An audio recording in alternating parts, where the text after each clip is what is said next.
અમરેલીમાં ખેડૂતોને સહાય અપાવવા મુદ્દે આપ અને કોંગ્રેસ સામસામે. આપના કાર્યકર અને પરેશ ધાનાણીની audio clip viral. Paresh Dhanani અને ભાવેશ ધામેલિયા વચ્ચે ઉગ્ર શબ્દોમાં વાતચીત. ખેડૂતોનું દેવું માફ થાય તો તમને વાંધો છે, પરેશ ધાનાણીનું નિવેદન. 4000 કરોડના મગફળી કાંડ મુદ્દે પરેશ ધાનાણીએ પડકાર ફેંક્યો. અમે ક્યાંય ગુનેગાર હોય તો જેલમાં પૂરો.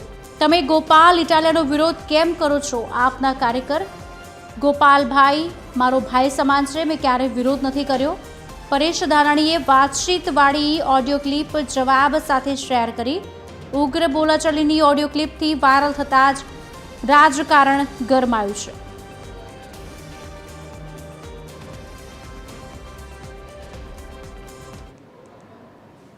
તમને ખેડૂતોના દેવા માફ થાય તો કઈ વાંધો છે? અરે હું રાજી હું ખેડૂતો દેવાના બોજ નીચે દબાઈને આત્મહત્યા કરે, વાત સાચી ખોટી? એ 100% સાચી.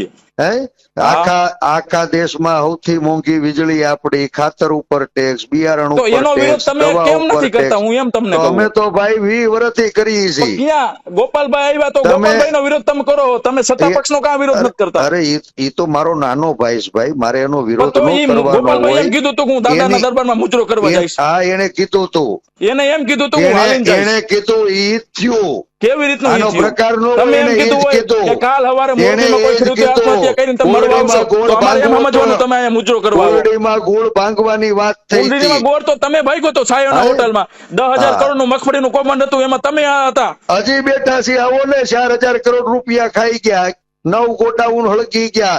હજી તપાસ સમિતિ કમિશનનો અહેવાલ આ ભાજપની સરકારે ફ્લોરમાં નથી મૂક્યો. ગોપાલભાઈ કયો વિધાનસભા ગમગમાવે? તો એમ નહીં, હું એમ કહું તો તમે અને લલિત કાકા આજ અંગે વધુ વિગત આપશે પરેશ પરમાર ફોનલાઈન પર જોડાયા છે. પરેશ, ઓડિયો ક્લિપ જે વાયરલ કરવામાં આવી છે, શું વધુ અપડેટ્સ મળી રહ્યા છે? પરેશ ધાનાણીએ ક્યાંક પડકાર ફેંક્યો હોય તેવું પણ લાગી રહ્યું છે.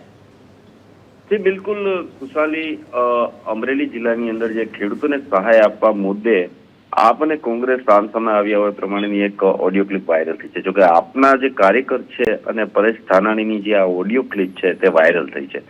ઓડિયો ક્લિપમાં પરેશ ધાનાણી અને ભાવેશ ધામેલિયા વચ્ચે વાતચીત દરમિયાન તડાફડી થતી હોય પ્રમાણેની ક્લિપ છે. પરેશ ધાનાણીએ પોતાની વાતચીત વાળી ઓડિયો ક્લિપ જે છે તે જવાબ સાથે શેર કરી છે અને વિસાવદર હોટલ સાયોનાના જે સીસીટીવી તેમજ 4000 કરોડ મગફળી કાંડ મુદ્દે પણ પરેશ ધાનાણીએ પડકાર ફેંક્યો છે. ખેડૂતોને ગીરવે મૂકવાનું કામ ન કરો, પરેશ ધાનાણીએ લખ્યું છે. જો અમે ક્યાંય ગુનેગાર હોય તો જેલમાં પૂરો. આ પરેશ ધાનાણી અને આપ જે કાર્યકર્તા છે તેમની જે ઓડિયો ક્લિપથી આ અમરેલી જિલ્લાની અંદર જે આ રાજકારણ છે તે હાલ ગરમાયું છે. જી પરેશ, આભાર.